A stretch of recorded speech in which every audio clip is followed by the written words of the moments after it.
gentlemen, it's 3 p.m. Cairo local time for the news bulletin coming to you from Nile TV International and Channel 2. I'm Lamia Abdesattar and I'm delighted to be in the company of my very dear colleague, Reem Tamer. Hello, Reem. Hello, Lamia. Thank you so much. Dear viewers, now it's time for the headlines.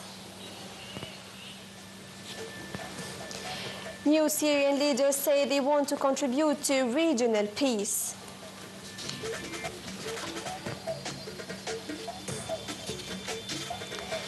Israeli occupation airstrike and death toll from German Christmas market car ramming rises to 4.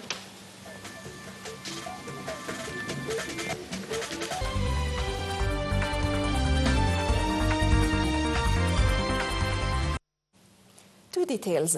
Syrian new authorities said Syria wants to contribute to regional peace after a meeting between leader Ahmad al-Shara and U.S. diplomatic delegation. The statement said that the Syrian side indicated that the Syrian people stand at an equal distance from all countries and parties in the region and that Syria rejects any polarization. It said the new authorities wanted to affirm Syria's role in promoting regional peace and building privileged strategic partnerships with countries in the region. A Syrian official had previously told reporters that the meeting between al-Shara, known previously as Abu Muhammad al-Julani, and the U.S. delegation led by Barbara Leaf, head of the Middle East, at the State Department was positive. President Tayyip Erdogan said Turkey expects foreign countries will withdraw support for Kurdish fighters in Syria following the toppling of Bashar al-Assad, as Ankara seeks to isolate Kurds who have long fought alongside U.S. troops. Germany's foreign minister later said the Kurdish forces should disarm and integrate into Syria's national security structure, and Washington's top diplomat for the Middle East said the U.S. was working on a managed transition for the U.S.-backed Syrian Democratic Forces in northern Syria. Speaking to reporters on the flight home from a summit in Egypt on Thursday, Erdogan said there was no longer any reason for outsiders to back Kurdish YPG fighters. German Foreign Minister Annalena Baerbock said after talks with her Turkish counterpart, Turkish Foreign Minister Hakan Fidan in Ankara, that the security of Kurds was essential for a free Syria, but that Turkey's security concerns must also be addressed to ensure stability.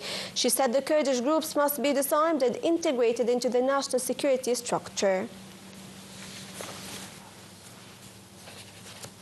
Israeli airstrikes killed at least 25 Palestinians in the Gaza Strip, including at least 8 in an apartment in the Nusayrat refugee camp and at least 10, including 7 children, in the town of Jabalia. Mediators have yet to secure a ceasefire between Palestinian residents in Israel's occupied West Bank reported that Israeli settlers set fire to and vandalized the mosque, writing slurs and threatening slogans in spray paint on its walls. Black burn marks were visible at the entrance to the Muslim holy site in the northern West Bank village of Marda. The fire was put out before it could spread much further. The Palestinian Authority Foreign Ministry assailed the attack as the latest in a series of violations and crimes by Israeli settlers and appealed to the United Nations Security Council for help protecting Palestinians. The UN says more than 700,000 Israelis live among 3 million Palestinians in the West Bank and East Jerusalem, lands Israel captured in 1967. Pope Francis on Saturday condemned the bombing of children in Gaza as cruelty, a day after Territories Rescue Agency said an Israeli airstrike killed 7 children from one family. Gaza's Civil Defense Rescue Agency reported that an Israeli airstrike killed 10 members of a family in the northern part of the territory, including 7 children. The Holy See has recognized the state of Palestine since 2013, with which it maintains diplomatic relations and it supports the two-state solution. A projectile fired from Yemen struck Israel's commercial hub of Tel Aviv early on Saturday, wounding 16 people, the second such attack within days. Israel's military said it had failed to intercept the projectile, which struck a district of Tel Aviv municipality, forcing many residents to leave their homes. Yemen's Houthi rebels later claimed responsibility for the attack, saying it used a ballistic missile and was directed at a military target of the Israeli enemy. The strike came just 2 days days after the rebels fired a missile at Israel that damaged the school. Israel said that missile had been intercepted and the school was hit by its falling debris. Israel later struck several Houthi sites in Yemen, including in Sana'a, the first such strike in the rebel-held capital.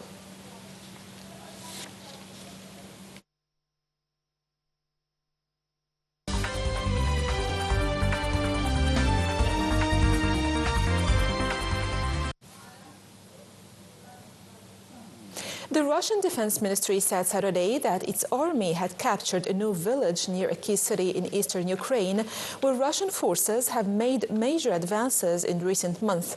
Meanwhile, the Ukrainian Air Force said Russia attacked Ukraine with 113 drones overnight, adding that it downed 57 of them, while 56 others failed to reach their targets, usually as a result of being jammed by electronic warfare systems. The Air Force said Russia also fired one S-400 missile at central Ukraine, but that there was no damage from it. Moscow launched near daily attacks with dozens of drones at Ukraine in an effort to exhaust its air defenses.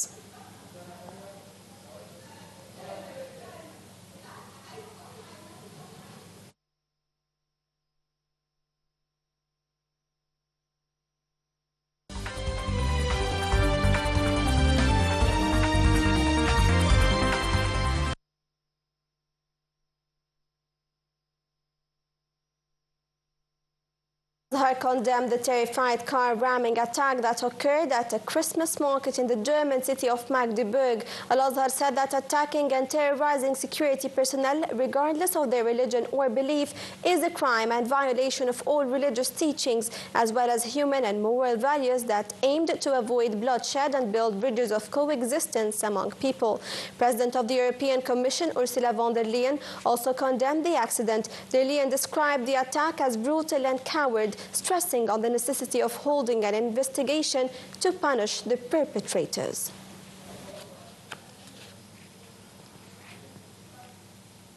The death toll in a car ramming attack at a Christmas market in the German city of Magdeburg has risen to 4 people, and 41 others were gravely injured. German authorities said 86 people are receiving hospital treatment for serious injuries incurred in the incident on Friday evening in the central city, while another 78 sustained minor injuries. German Chancellor Olaf Scholz and other politicians will visit the scene of the attack. No extremist group has claimed responsibility for the incident.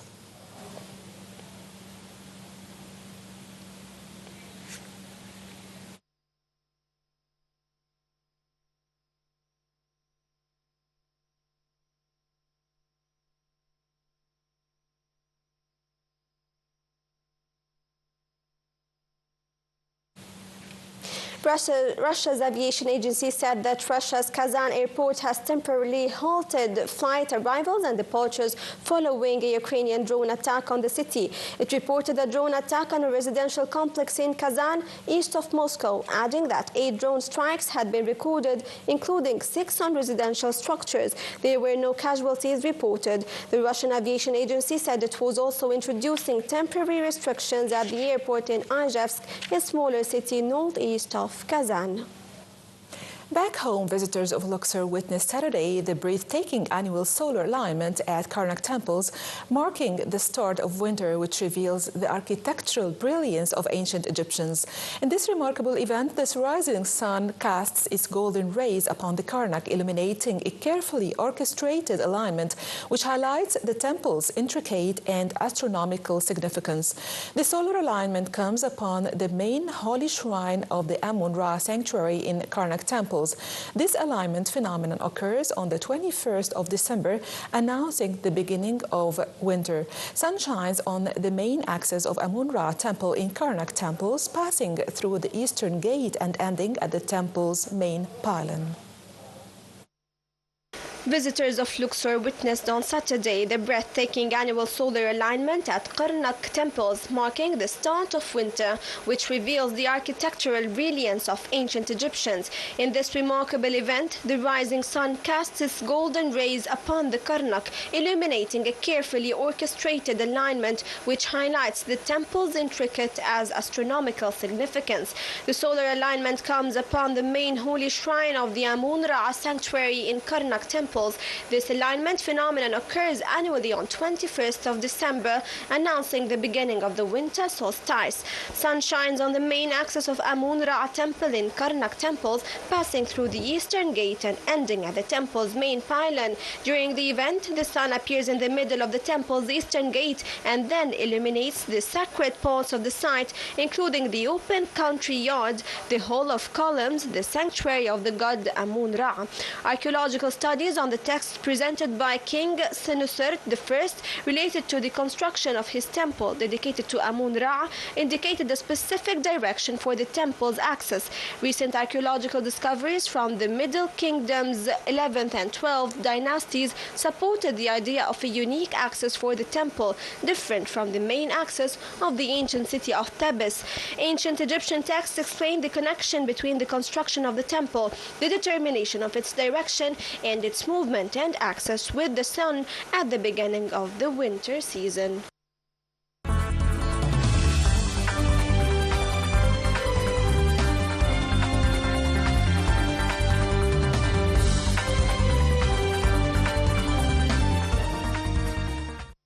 Moving to the world of business and finance, Minister of Water Resources and Irrigation, Hani Swaylam, asserted that Decent Life initiative that started in January 2019 under the auspices of President Abdel Fattah al-Sisi has a prominent role in providing decent life for millions of Egyptians via implementing a number of services projects that targeted the neediest rural areas, adding that it presented an example to the world to achieve decent life to the citizens. This came during the Minister Word in the Youth Ceremony 2024 organized by Decent Life Foundation, which coincides with the International Human Solidarity Day. The Irrigation Ministry participated in this important initiative via implementing a number of water resources projects in the centers of the initiative, which had a great importance in achieving sustainable developmental projects. The Republican-controlled U.S. House of Representatives passed legislation that would avert a midnight government shutdown, defying President-elect Donald Trump's demand to also greenlight trillions of dollars in new debt. The House voted 366-34 to approve the bill the day after rejecting Trump's debt ceiling demand. The federal government spent roughly $6.2 trillion last year and has more than $36 trillion in debt. And Congress will need to act to authorize further borrowing by the middle of next year.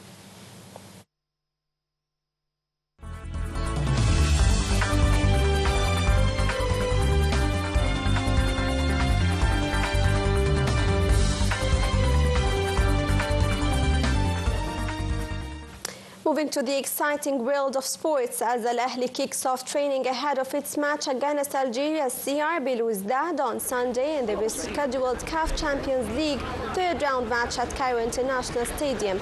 The Red Devils, unbeaten in their 10 last matches across all competitions, aim to overcome a recent scoring drought that has lasted over 300 minutes. The Algerian side boasting 5 wins in their last 6 outings and maintaining a defensive record of 333 minutes without conceding. The Algerian club sitting third in the group with 3 points, while Al Ahly must win to go top of the group and kickstart their campaign.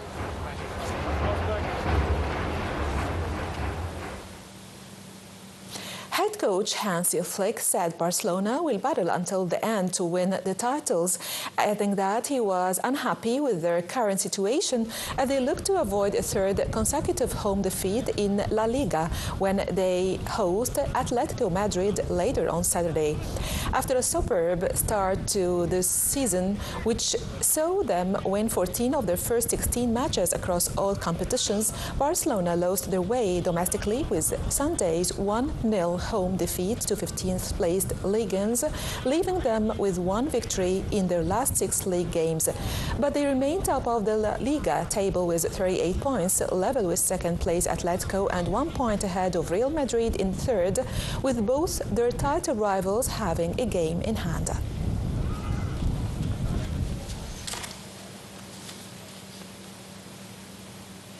Dear viewers, this brings us to the end of this news bulletin. That was Reem Tamer along with my very dear colleague, Lamia Abdel Sattar. Thank you so much, Lamia. Thank you so much, Reem, and thank you everyone for watching.